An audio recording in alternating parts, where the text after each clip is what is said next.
కరీంబాయ్ ఆ పాపు జర లిఫ్ట్. అరే ఎస్ఐ సాబ్ ఏమైంది బండికి? అరే ఒకరు తానికి పోవాలి కరీంబాయ్, దీని తల్లి గాడి ఖరాబ్ అయింది. ఎట్లా నడుస్తాంది దందా? అరే ఏం చెప్పమంటారు ఎస్ఐ సాబ్, దాదాగిరి గుండాగిరి ఏమీ వర్కౌట్ అవటం లేదు. అందుకనే ఈసారి ఎమ్మెల్యే అవుదాం అనుకుంటున్నాను. అది సరే కానీ సాబ్, ఇప్పుడు మిమ్మల్ని ఎక్కించుకొని నేను మోటార్ సైకిల్ మీద తిరుగుతుంటే చూసే జనం మన ఇద్దరి మధ్యలో ఏదో ప్లగ్ ఉందనుకోరు. ఊరుకో కరీంబాయ్, ఈ దునియాలో గోండా లెవెలు పోలీసు లెవెలు. నేను కపిల్ దేవ్ లెక్క క్రికెటర్ అవుదాం అనుకున్నా, నడిచిందా?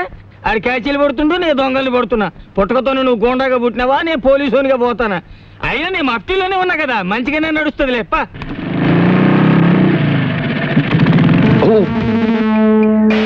విష్ణు టైర్ క్యాజీ కరీం భాయ్, ఏంటి ఎలా వచ్చావు? ఎస్ఐ గారిని దింపోదామని. Good morning sir. నేను యాను చూసినట్టు ఉన్నదే. విష్ణుమూర్తి అని కొన్నాళ్ళు ఎక్సైజ్ డిపార్ట్మెంట్ లో పనిచేశాను. నీతో ఒక విషయం మాట్లాడాలరా.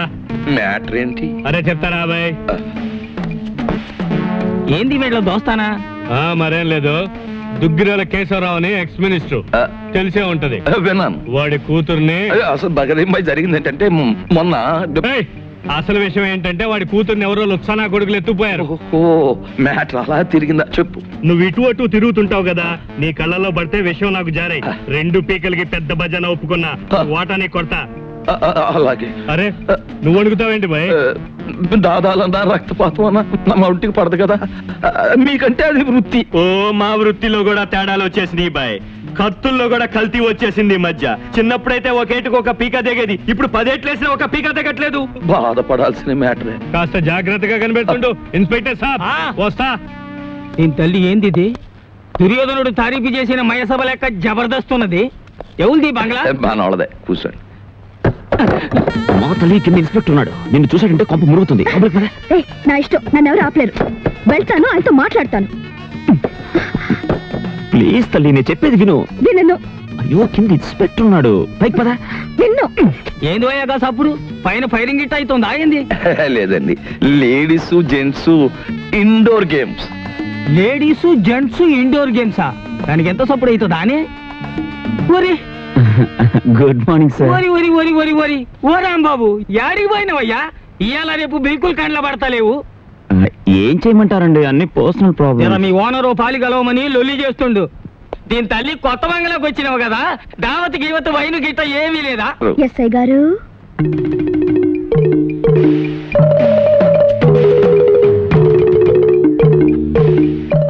వైన్ తీసుకుంటారా? డ్యూటీలో లేను కదా, నడుస్తుంది. రాంబాబు ఎవలేవే?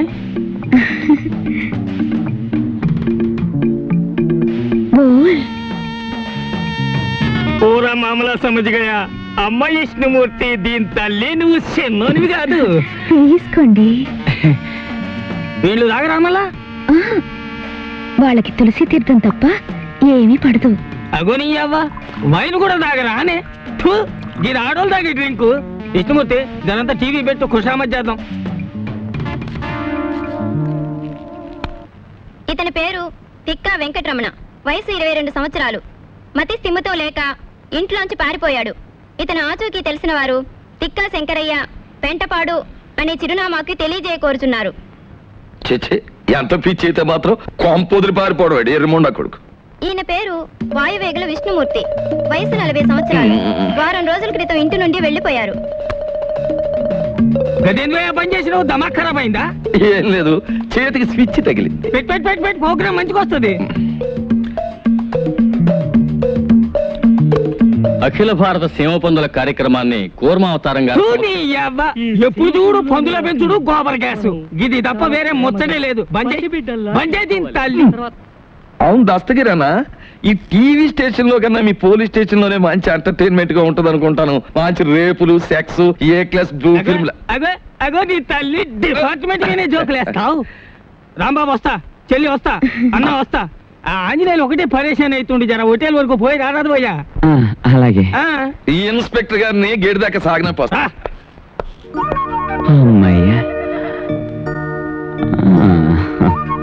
ఏంటి అలా చూస్తున్నావు?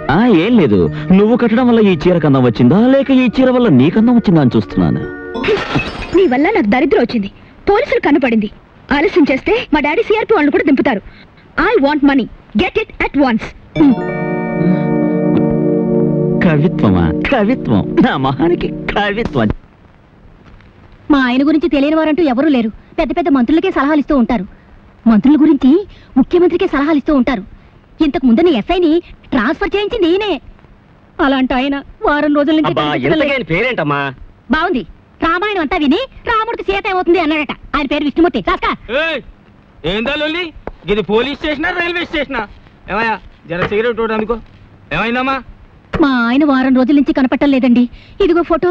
పోనీ తీరాదు. 4 దినాలు మంచిగా గాలి తిని వస్తాడు. చూడనీకైతే దేశముదురు లెక్క గుర్తుండు.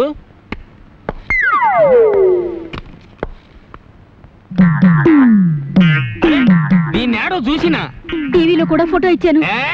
నే టీవీలో చూడలే. వీన్ని కలిసిన. ఎక్కడున్నారో చెప్పండి, నేనే ఆయన భార్యని. ఏంది నగరాలు చేస్తున్నావా తేరి? ఈయన్ని చూసినా ఈయన పెండ్లాన్ని చూసినా పాపంగా ఆమె నాకు హాఫ్ బాటిల్ వైన్ కూడా ఇచ్చింది. ఎంత పోలీసు అయితే మాత్రం గప్పుడే మరుస్తానా అని? లేదు సార్, అది అబద్ధం. ఏంది వాళ్ళ ఫ్యామిలీలో పుల్ల పెట్టడానికి చూస్తున్నావా? పొక్కలో పడేస్తా. అరే ఎడ్డు జర హుషారుకుండాలి. డేంజరస్ ఆడదాని లెక్క ఉన్నది. లేదండి, నేను చెప్పేది నిజం. మీకు దండం పెడతాను, ఆయన అడ్రస్ ఇవ్వండి. మంచిది, ఇస్తా. కానీ ఏదన్నా గడబడ గిట్ట అయిందో ఇద్దరిని బొక్కలిసి పొక్కలు పడేస్తా. హలో, చూడండి, ఎంత ఖర్చైనా పర్వాలేదు, నేను చూసుకుంటాను. ప్లీజ్ ఈ విషయంలో మీరు చాలా ఇంట్రెస్ట్ తీసుకోవాలి.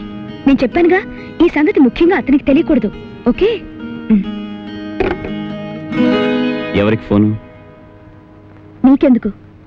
నువ్వు ఇక్కడున్న విషయం ఎవరికి తెలియకూడదు, నీకు తెలుసుగా. పోనీ విష్ణు అలాగే ఇక్కడ లేడు, నువ్వు ఇక్కడ వెళ్ళిపో. మరి నీ చెల్లి ఆపరేషన్? నీకు నా వల్ల డబ్బు రావాలి, గుర్తుంచుకో.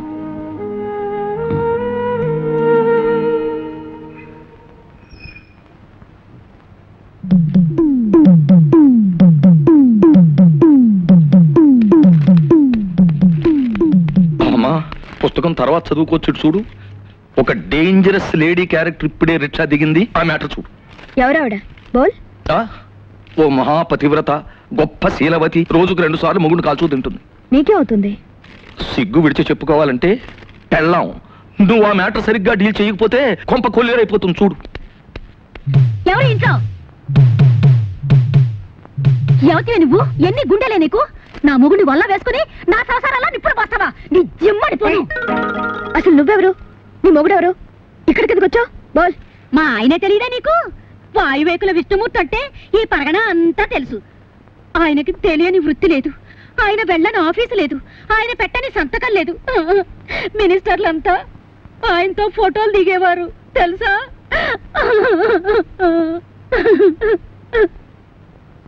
చెయ్యెత్తు మనిషి, చక్కటి బొద్దింక మీసాలు, నున్నటి క్రాఫు. ఏమిటి ఆయనలాగే ఉన్నారు? ఆయనే. ఏమండి? అమ్మా, నామతి మండ. దేన్ని చూసినా ఆయనలాగే కనపడుతుంది. కాదు, మీలాంటి వాళ్ళకి కళ్ళు బయర్లు కమ్మి కనపడినట్టే ఉంటుంది. ఏమిటే కవిత్వం మాట్లాడుతున్నావు? ఆయన వయసు ఏంటి, నీ వయసు ఏంటి? ఆయనతో నీకేమిటే సంబంధం? సిగ్గులేందానా? ఎందుకు సిగ్గు? నేను ఆయన కూతుర్ని, ఆయన నాకు బాబాయ్. బాబాయా?